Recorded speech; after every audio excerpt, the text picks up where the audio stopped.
don't have a ton of issues to present to you, so I will be happy to take up any questions that you may have. The council will be taking up later today legislation that we've been working on relating to affordable housing, and that certainly has been a highlight of the last few months of work at the Fed committee, and I'm looking forward to moving forward with our zoning changes to promote more affordable housing. And just wanted to call attention not only to the important legislation that my colleague Nancy Florine has introduced that has a variety of modernizations in the MPDU law, but also the companion legislation that I have introduced, or the but the additional bill that I've introduced, zoning change that raises the requirement to 15% for affordable housing set-asides, the MPDU program, for our higher income communities where there's less affordable housing. And we're hearing a lot about affordable housing. I think people are really feeling that we need to be doing more, and we have successfully raised the affordable housing requirements in many of our recent master plans in different parts of the county, and this is intended to kind of be the final piece of that agenda for some of the higher income communities in our county to ensure that as we redevelop over time, we're also building a more inclusive community where more people have the ability to come in. So we'll be taking that issue up. Don't have much of an update for you on stormwater. We are reviewing the veto and trying to really understand the underlying charter issues.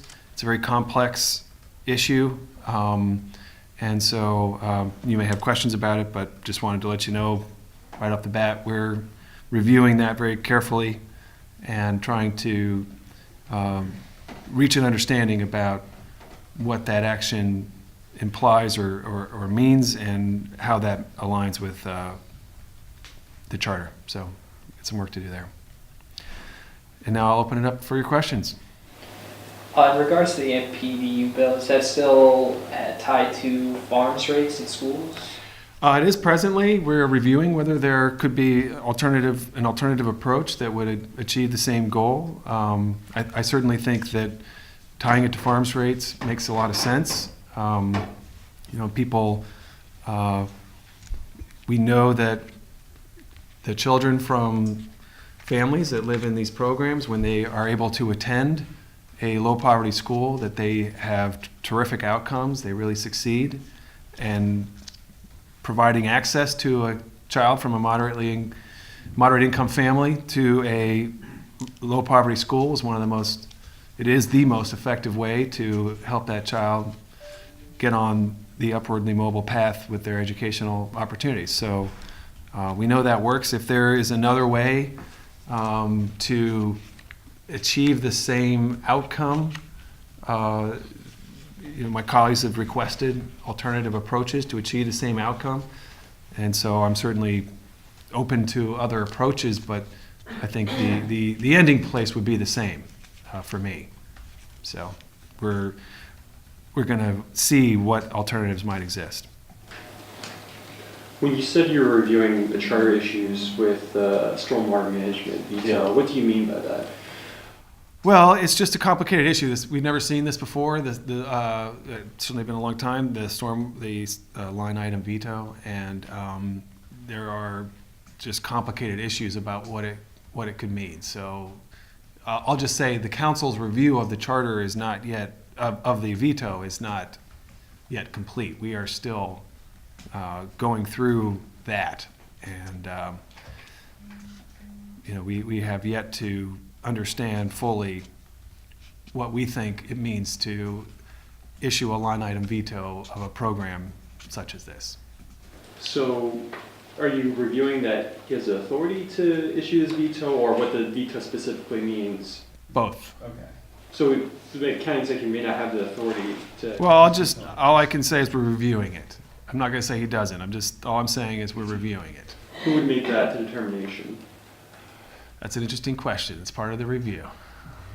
So You don't know any? Well, I just said we're reviewing. I'm not saying I don't know. I haven't yet reached our conclusion. We're reviewing all of these very interesting issues. Well, theoretically, if the county executive issues an illegitimate veto, who makes that determination that it's an illegitimate veto? Is that the council? I'm not going to entertain that precisely until we have a formulation of what we find. So we'll just, you can ask me that again later in the week. But at the moment, I don't think that's going to be the way it ends up. I don't think, but we'll just, I'm just letting you know we've got our work to do on our end a little bit here. So when you're saying you're reviewing the charter, that means you and the council are looking through the charter? Correct. Okay. And you said you'll have an answer later this week about all this? Yeah, just fully understanding the implications. Okay, is there county staff, charter review commission? Right. Okay. Well, county staff, yeah. Okay. Does the council have the authority to override that veto? Oh, sure, yeah, we do. Yeah. And that will be, yeah, we have that authority. Is there any sense that you'll have the votes to override a veto? Again, that's part of the review.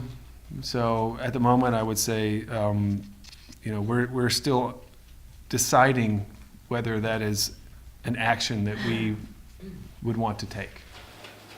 Is there a time frame to a resolution to this issue of stormwater management? Very soon. It's got. I personally, there are different views as to the timing. My own view is we need to move forward and resolve this issue and not just allow it to stagnate. If nothing is done before July 1st, is there funding for stormwater projects? That's part of our review. That's part of our review. Okay. Do you think is the council's majority view changed, knowing now that one of the pilot projects, there was an incident involving one of the pilot projects? I don't know. You'll have to speak with other council members. I have not yet had that conversation. I think at the moment we were really a little bit more focused on the immediate issue of the veto and what it means.